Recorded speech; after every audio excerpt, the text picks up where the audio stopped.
Muhammad Ali was the greatest name for a slave master ever.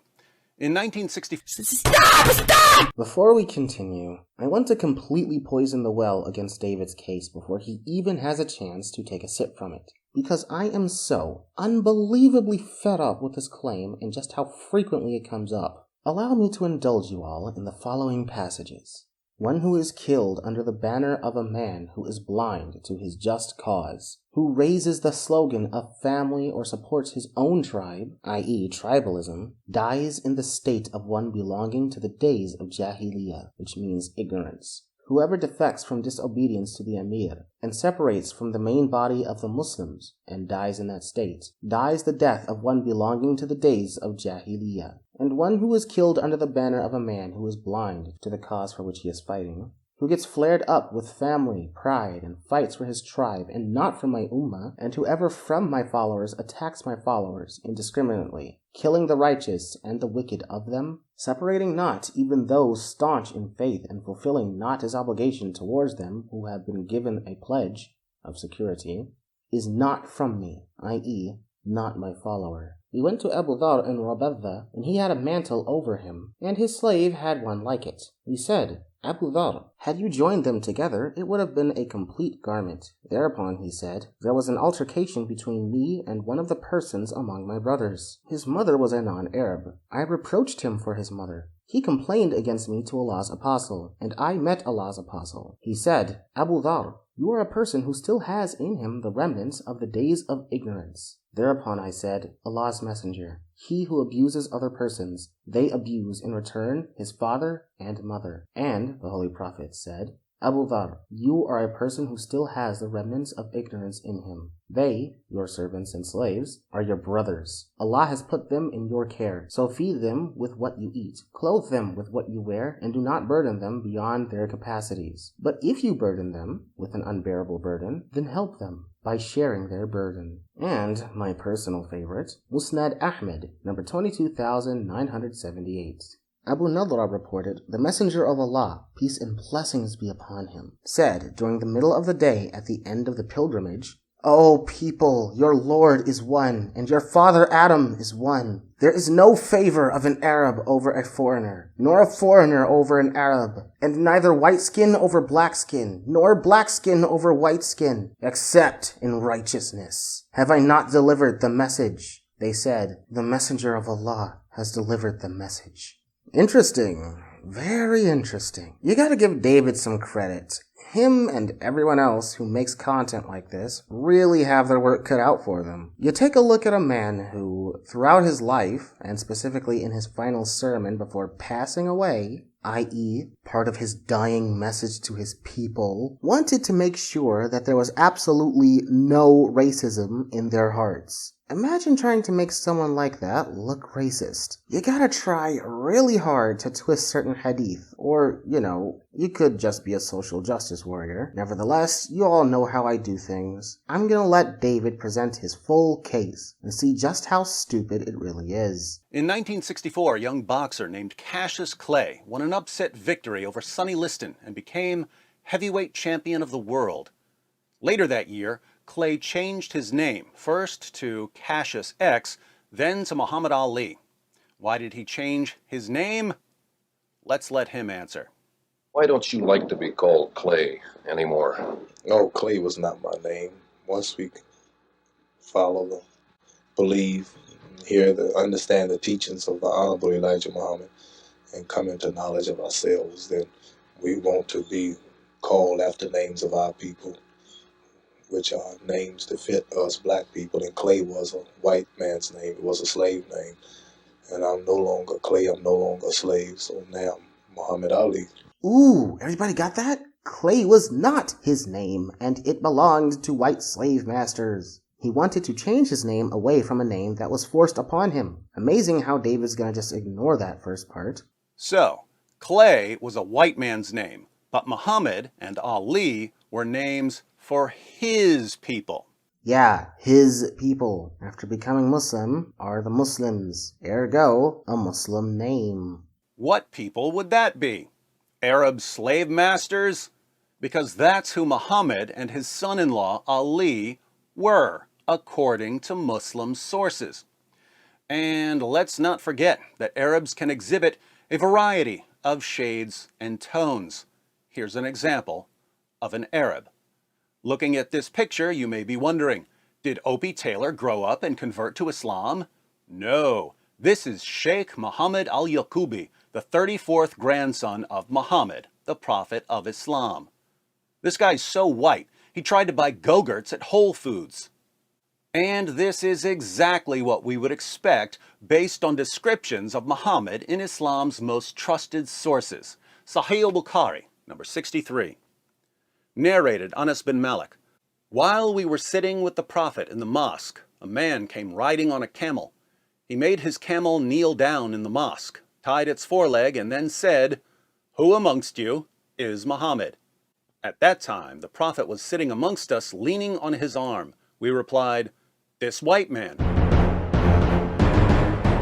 reclining on his arm. Why did Muhammad's followers refer to him as this white man? Because he was so white, he took off his shirt at night and got a 3rd-degree moonburn. Clay was a white man's name. Sahih Muslim, number 6081. It was narrated that Abu Juhayfa said, "I saw the Messenger of Allah with a white complexion and some white hairs." What do you call 1,000,000 Muhammads jumping out of an airplane? Snow. Clay was a white man's name. Sahih Muslim, 6071.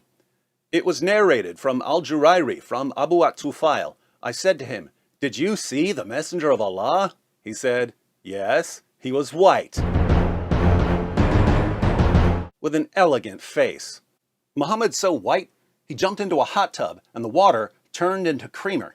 Clay was a white man's name.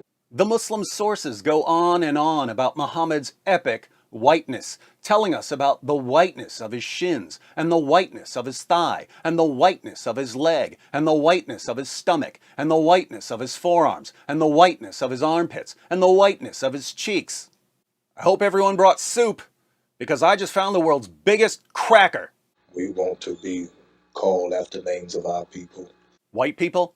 Clay was a white man's name. Yeah, you know what else the Muslim sources say? We have detailed reports on how the Prophet looked. Yes, he had a light complexion, but it wasn't completely white. It was just white in relation to all the other surrounding Arabs. Now, I don't have to go far to prove this because the hadith themselves literally say this. I heard Anas ibn Malik describing the Prophet, peace and blessings be upon him, saying, "He was of medium height among the people, neither tall nor short. He had a rosy color, neither white nor deep brown. His hair was neither completely curly nor quite lank. Divine inspiration was revealed to him when he was 40 years old. He stayed for 10 years in Mecca receiving inspiration, and he stayed 10 years in Medina. When he passed away, he had less than 23 white hairs on his head and beard." Sahih Bukhari, 3557. Yes, David, he was white-skinned, but not completely. He was fair, not too light, not too dark. Not that it would matter to me much, since, unlike you, I'm not a racist who thinks my prophet must be a certain color to matter at all. You're trying to merge together what black and white means today with what black and white means for a 7th century Arab. Why on earth can you not understand that? When I call you white, I'm referring to the fact that you are of European descent. When someone calls me black,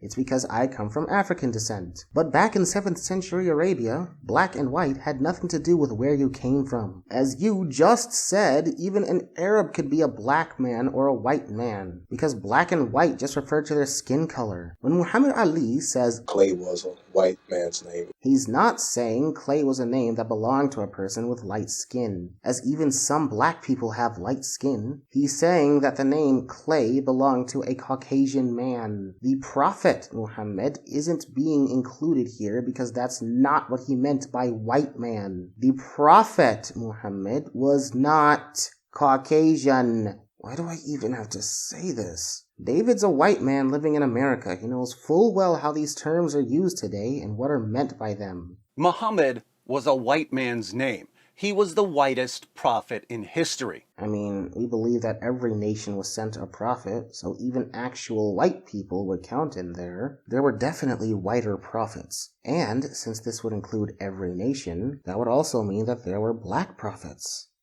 Wow. Also, did you know that Adam, who's believed to be the first prophet in Islam, is described as being very dark-skinned? And since we don't have any original sin idea, we don't blame Adam for any of our problems. So we have no problem loving our father Adam, who was black.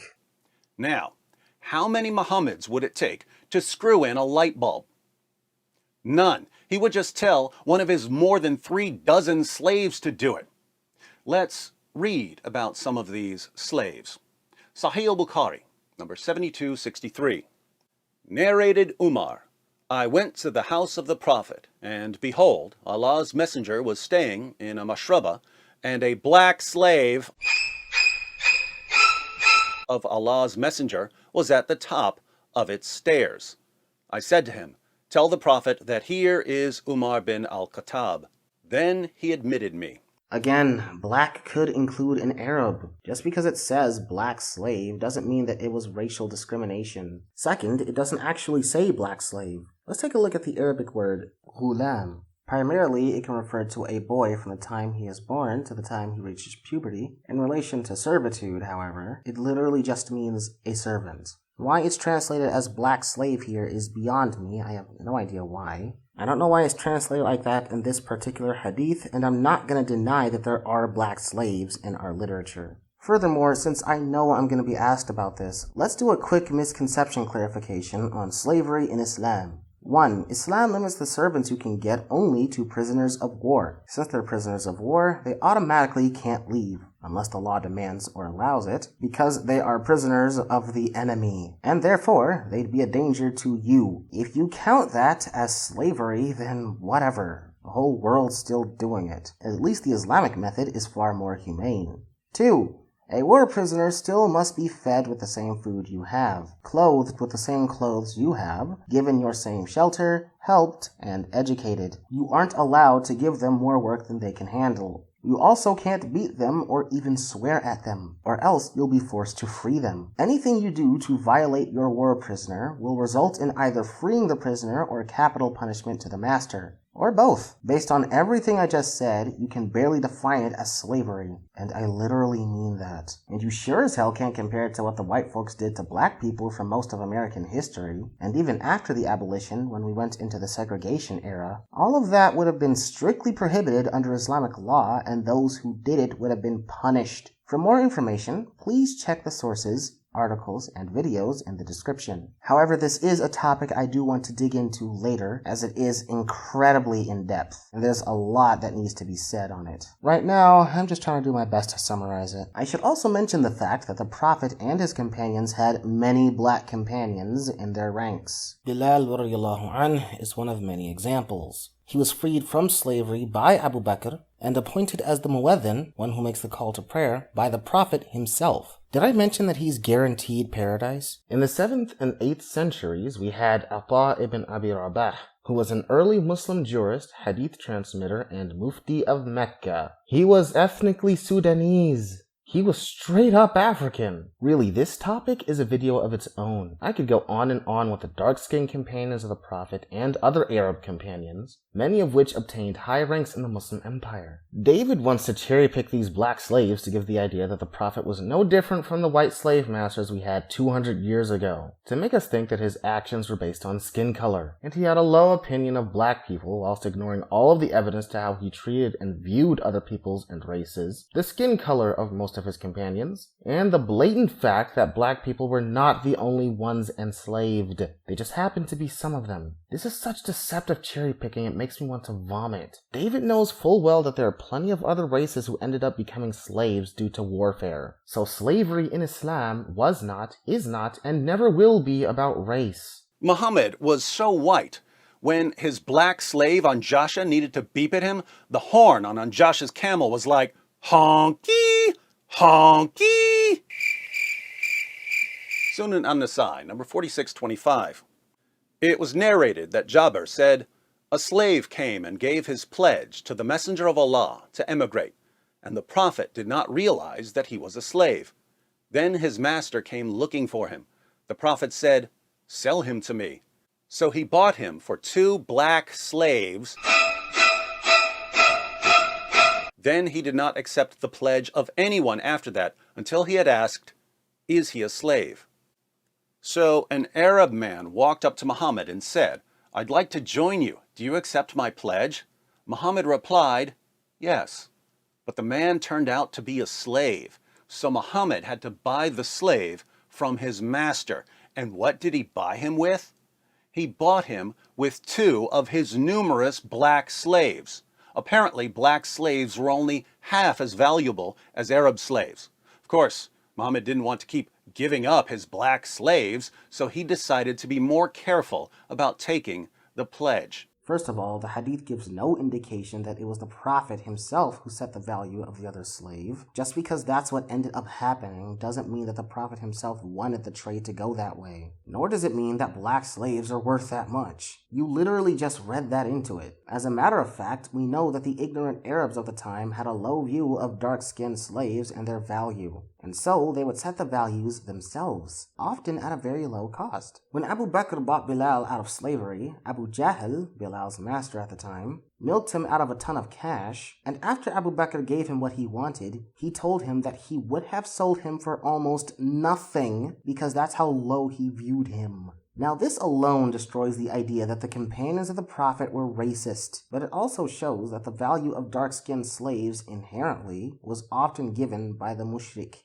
not the Muslim, and that they set a very low cost. Just because 2 were sold for the price of another doesn't make their value inherently lesser in the sight of the Prophet. Moreover, we don't even know the race of the other slave. He could have been dark-skinned, light-skinned, Arab, Ethiopian, Roman, Persian, Namekian, were just never told. Also, it seems that David is unaware of the fundamentals of business and trading. When you're trying to buy something from someone, you offer the most tempting price to your buyer to make sure you can seal the deal. So if the other man is the one who set the value and made it so that he could buy back the slave by trading 2 black slaves, then it's him who set the value in order to entice the Prophet to sell the other guy. But if the Prophet is the one who set the value, then his desire was at the whim of the other guy who was buying back the original slave. In other words, this is just business and nothing more. When people buy stuff, they have to make the trade as mutually beneficial as possible if they want to get what they want. David, however, managed to read into this black slaves were only half as valuable as Arab slaves, despite,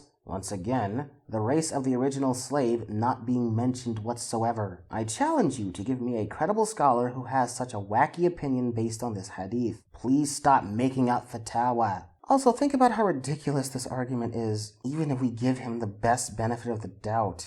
You mean to tell me that the Prophet hesitated to give up any more of his numerous black slaves, even though they're worth less? That doesn't make any sense. If they're worth less, then why, according to David, would he cling on to them so much? It's literally like saying, I've got a bag full of quarters and pennies. Let me purchase things with my quarters carelessly, but be very careful with these pennies, even though they're worth far less. Again, this is according to David's interpretation. Also, I hate how he keeps saying numerous black slaves to help give his audience the idea that most of his slaves were black. How else is he gonna make him look racist, right? He's gotta hammer this point in somehow, I guess. Most of the Prophet's slaves were Arabs, regardless of skin color. What's more, all of them were freed. Wow, what a typical slave master, freeing his slaves and all. Notice, by the way, how black slaves are described in Islam's most trusted sources. Trading slaves is equivalent to trading animals. That's not the hadith. That's a chapter heading, not original there. Although I'm not sure how this would change anything. It's not saying that slaves are equal to animals, just that you trade them for different values. It's like buying and trading animals, since in both cases, you own them. Despite that, you still can't treat a slave however you want, just like you can't treat an animal however you want. But in any case, it's not like we have to believe this anyway, since the chapter heading is not part of the hadith, nor is it even attributed to the narrators of the hadith. It means nothing. Here's one about a black slave who was shot to death while unloading Muhammad's luggage. Sunan an-Nasai, 3858. It was narrated that Abu Huraira said, "We were with the Messenger of Allah in the year of Khaybar, and we did not get any spoils of war except for wealth, goods, and clothes. Then a man from Banu ad-Dubayb, who was called Rifa bin Zayd, gave the Messenger of Allah a black slave who was called Midam. The Messenger of Allah set out for Wadi al-Qura. When we were in Wadi al-Qura, while Midam was unloading the luggage of the Messenger of Allah, an arrow came and killed him. The people said, 'Congratulations, you will go to paradise.'" Wow, look at these racist Muslims praising someone they thought was a martyr even though he was black. They must have really hated black people. But the Messenger of Allah said, "No, by the one in whose hand is my soul, the cloak that he took from the spoils of war on the day of Khaybar is burning him with fire." So Midam, one of Muhammad's many black slaves, grabbed a cloak before the spoils were divided after the Battle of Khaybar, and that earned him a one-way trip to hell. Hence, according to Muhammad, if you take something from the spoils of war before the spoils have been divided, you're going to hell, right? Not so fast. Let's read about what happened when Muhammad's son-in-law, Ali, the Ali in Muhammad Ali's name, took a slave girl from the spoils of war without permission. Sahih al-Bukhari, 4350. Narrated Buraida, the Prophet sent Ali to Khalid to bring the Khumus of the booty. The Khumus was the portion of the war booty that was taken directly to Muhammad. Muhammad would get 1/5 of everything taken as spoils of war. Nuh-uh, I'm not going to address this just yet. Let's let David make his full case and then deal with it accordingly. Just make sure you remember what he just said. It's going to be important. And I hated Ali, and Ali had taken a bath after a sexual act with a slave girl from the Khumus. I said to Khalid, "Don't you see this?" i.e. Ali. When we reached the Prophet, I mentioned that to him. He said, "Oh, Buraida, do you hate Ali?" I said, "Yes." He said, "Don't hate him, for he deserves more than that from the Khumus." So Ali had sex with a slave girl from the spoils designated for Muhammad himself before Muhammad decided what to do with his portion of the spoils, and Muhammad had no problem with it. Thus, if you're a black slave and you take something from the spoils, you're going to hell. If you're Muhammad's son-in-law and you take something from the spoils, no one's allowed to question you. Oh boy, you've actually got me excited for this one, David. First big mistake. You've made a huge factual error. He says Muhammad would get 1/5 of everything taken as spoils of war. I can't fathom how David made such a huge goof up. You're supposed to be someone who studied Islam for more than 20 years and has been making videos on Islam for 15 years. I would expect you to at least do a quick Google search to figure out what Khumus is and who it goes to. Let's educate David, guys. Quran chapter 8 verse 41. And know that anything you obtain of war booty, then indeed for Allah is 1/5 of it, and for the messenger, and for his near relatives, and the orphans, the needy, and the stranded traveler. And if you believed in Allah and in that which we sent down of our servant on the day of criterion, the day when the two armies met. And Allah over all things is competent. The Khumus is not something that goes to the Prophet alone. It goes to the Prophet, as well as for Allah's sake, as well as for the needy, the orphan, the traveler, and his relatives.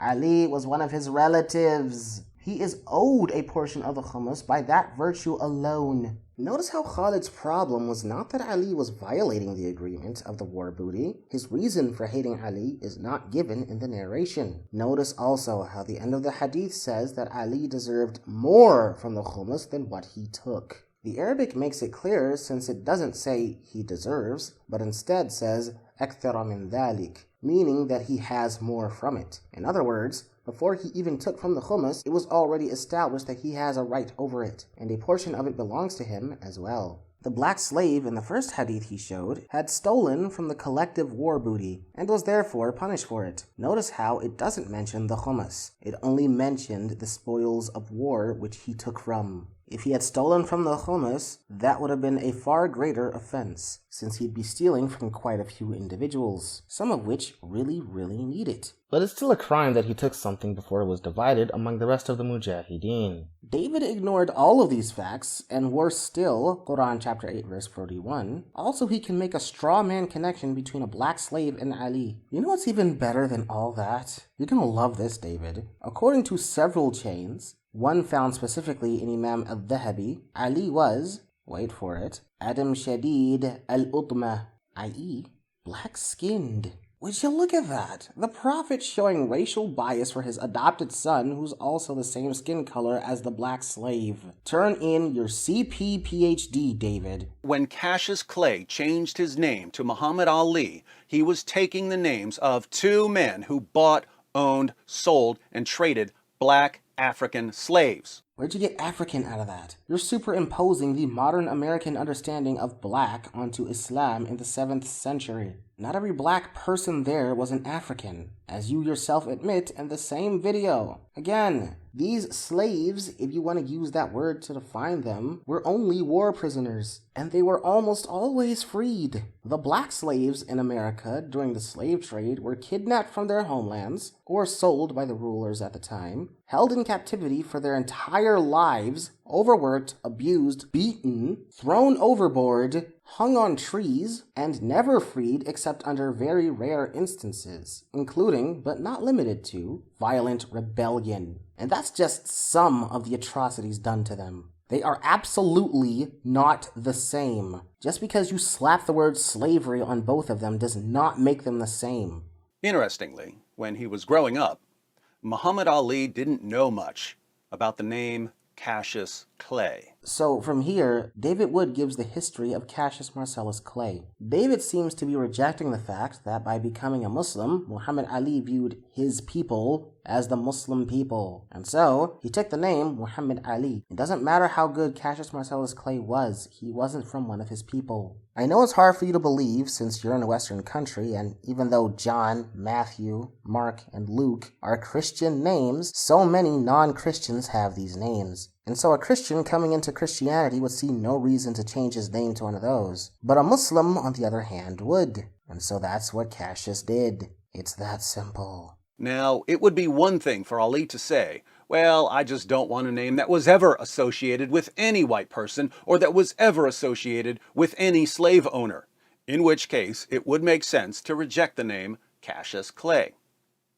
But if that's his reasoning, what sense did it make to change his name to Muhammad in honor of the white prophet with black slaves? Equivocation fallacy. And there is a lesson here for all of us.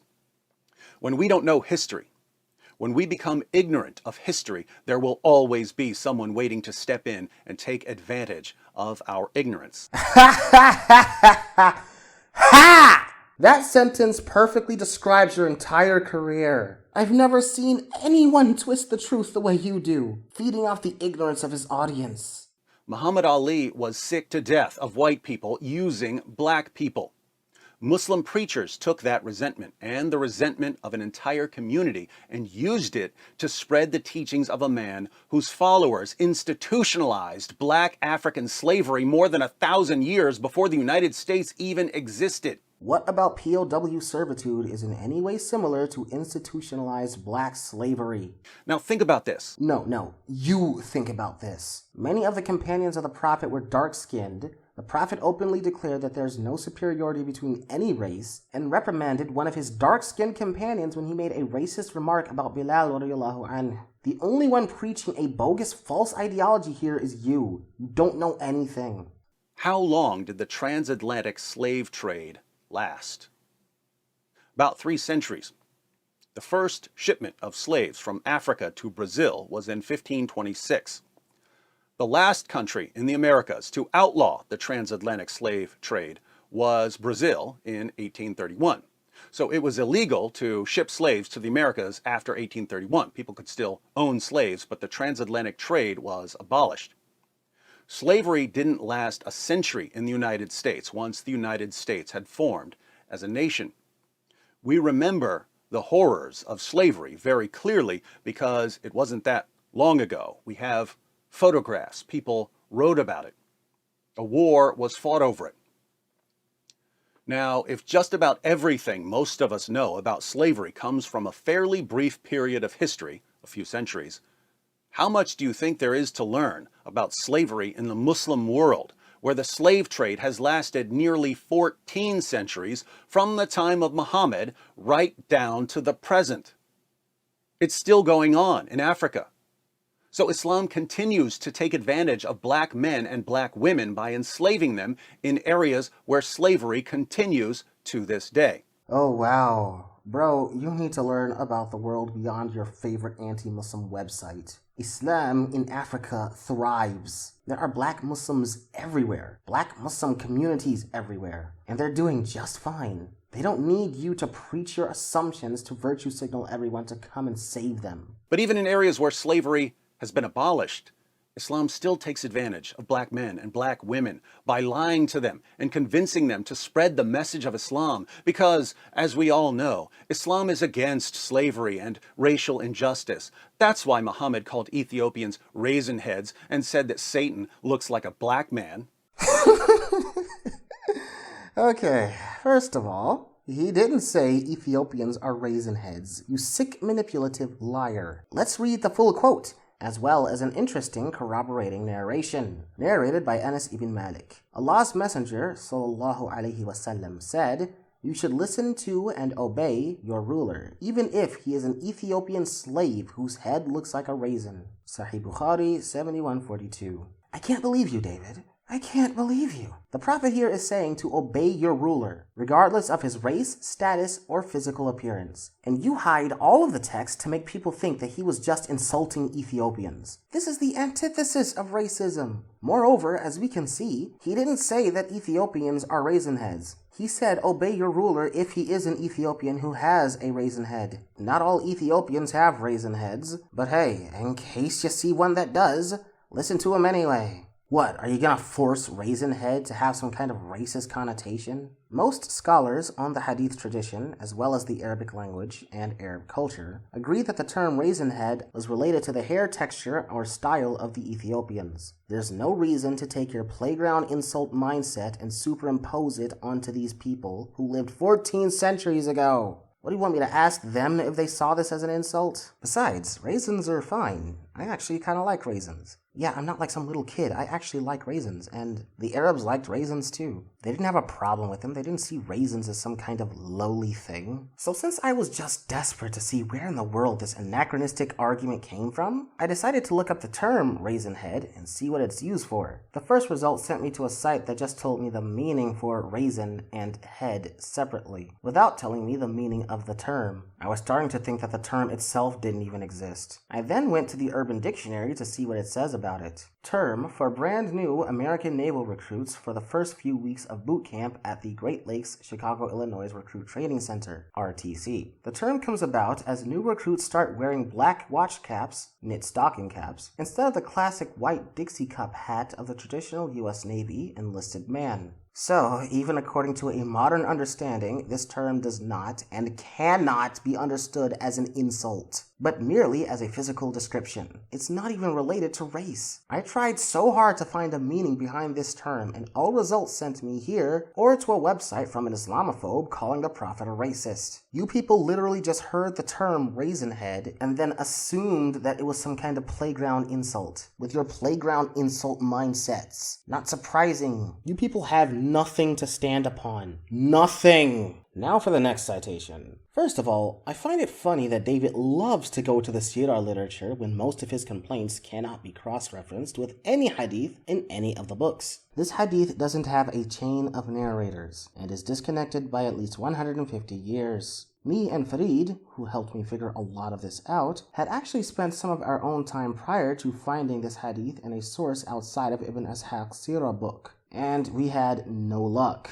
Whenever I tried to find it, it would always send me to either a Google book link, which just contained the exact same citation from Ibn Ishaq, or an article or blog post from an Islamophobe trying to make the Prophet look racist. So Ibn Ishaq is narrating this hadith by himself with no chain. So obviously, this would be a rejected report. The best case scenario for the Islamophobe who wants to cling to this will be to argue that he heard it from all these guys. But one, he didn't. And two, even if he did, they're all classified by him on page 242 of the same book as tribes of the hypocrites. So no, there's no reason we should latch on to this. However, let's take it regardless. What is it actually even saying? Whoever wants to see Satan, let him look at Nabtal bin al-Harith. He was a sturdy black man with long flowing hair, inflamed eyes, and dark muddy cheeks. He used to come and talk to the apostle and listen to him, and then carry what he has said to the hypocrites. Notice how the prophet never says Satan looks like a black man. Nabtal being black was literally a coincidence. The focus was on his unkempt hair and the fact that he would carry some of the prophet's sayings to the hypocrites. Him being black was not an issue. Also, the prophet, according to this report, isn't the one calling attention to specific physical attributes. That's Ibn Ishaq.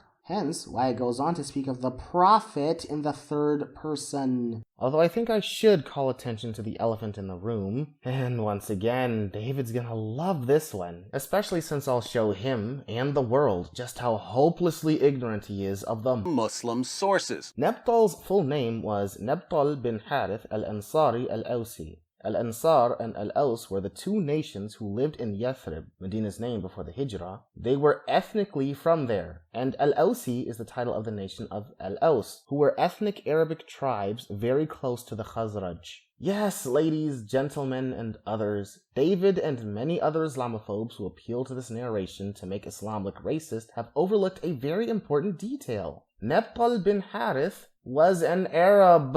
So once again, David wants Islam to look racist toward Africans, even though the Prophet, who was an Arab, is addressing Nabtal, who was also an Arab. Nabtal wasn't African at all. He was Arab just like the Prophet was Arab. What, is the Prophet racist to his own kind now? I've never felt this proud to call you an idiot before in my life. I hope this blows up. I hope you and all your fans are watching every second of this. But if there's any part of this video that you should take away and carry with you for the rest of your life, it better be this clip. I want every second of this clip to be glued to your brain till you're stuffed in a grave. I hope to God your fans are watching every second of this. Matter of fact, the only way you're gonna get out of humiliation here is if you publicly apologize to the Muslim community. And I will not budge on these demands. You need to publicly apologize to the Muslim community for every video you've ever made that included this accusation, as this piece of info, as well as everything else I've talked about and what I'll continue to talk about, single-handedly debunk this claim. Stop forcing black man and white man to mean the same thing back then that it does today. Imagine if, for a moment, we lived 100 years from now, and someone wanted to know what Trump looked like. I don't know, it's a post-apocalypse or something. We don't have any technology or stuff that kept records of that. Now, I don't want to start a political flame war, but the person who's asking hates Trump and thinks he's pure evil to the core. You tell him, whoever wants to see Trump, look to Chris Evans, except older and a bit uglier. So then he asks, who's Chris Evans? You tell him, he was a white guy with blonde hair. That's racist! Calm down. I'm not saying that white skin and blonde hair is a bad thing. I'm just saying that both of these guys happen to have these qualities. If David was even remotely charitable, then this would be a reasonable way of understanding the statement. But David has his agenda to worry about, and he can't let that pesky fairness get in the way. But again, it's not a reliable report anyway, so moving on. The Quran says that Muhammad is the pattern of conduct for Muslims. And as far as Muhammad was concerned, if you were black, you were either going to serve Islam by being a slave, or you were going to serve Islam by converting to Islam and spreading Islam. Either way, you were serving Islam. So, just like everyone else? Virtually everyone who was anywhere near Africa has used black men, women, and children to serve their own agendas.